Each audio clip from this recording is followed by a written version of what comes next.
지난 18일은 서희초 교사가 세상을 떠난 지 1년째 되는 날이었습니다. 여전히 학교 현장에서는 1년이 지나도록 바뀐 게 없다며 교권 회복을 촉구하는 목소리가 높은데요. 교권보호 제도 정착과 교육 현장의 쇄신을 위해서 필요한 건 무엇인지 김동석 한국교총 교권본부장의 이야기를 들어봤습니다. 우리 학교와 교원의 또 중요성과 의미를 되새겨주는 그런 계기가 됐다라는 측면에서 서희초 선생님의 안타까운 죽음을 추모하고 있습니다.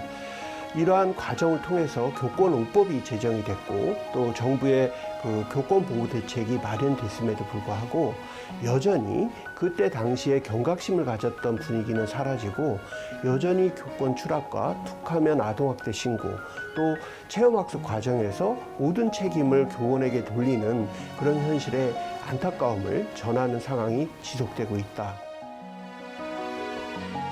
비록 그 무분별한 아동학대 신고 부분에 이 보호장치는 많이 마련이 됐다 하더라도 실질적으로 그 정서학대 부분에 대해서 많이 선생님들이 신고가 되거든요.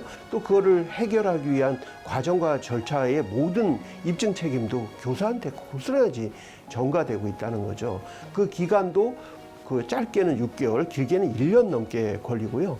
이런 측면에서 법은 멀리에 있고 또 현실은 가까이 있는 부분이 체감도가 떨어지는 가장 큰 이유라고 봅니다.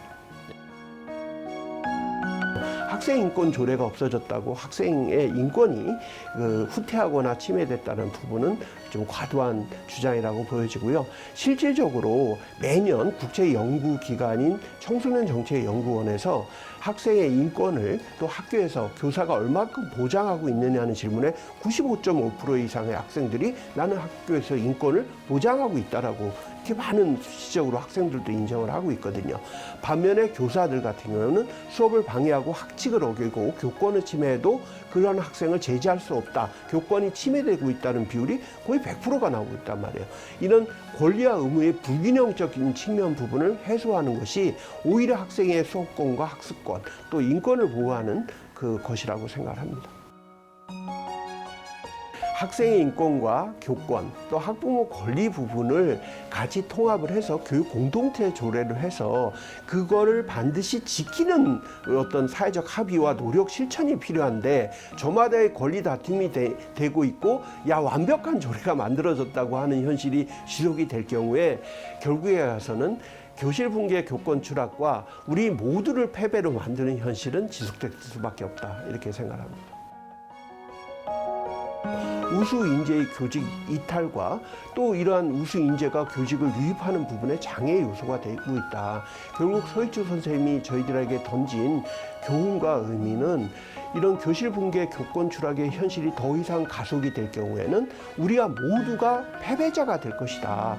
결국 우리 학생, 학부모, 교원이 권리 다툼의 장이 아니라 권리와 의무의 균형이 된 그런 행복한 배움터가 되어야 한다는 그런 의미를 기리는 서희초 교사 순직 1주기가 되기를 간절히 바랍니다.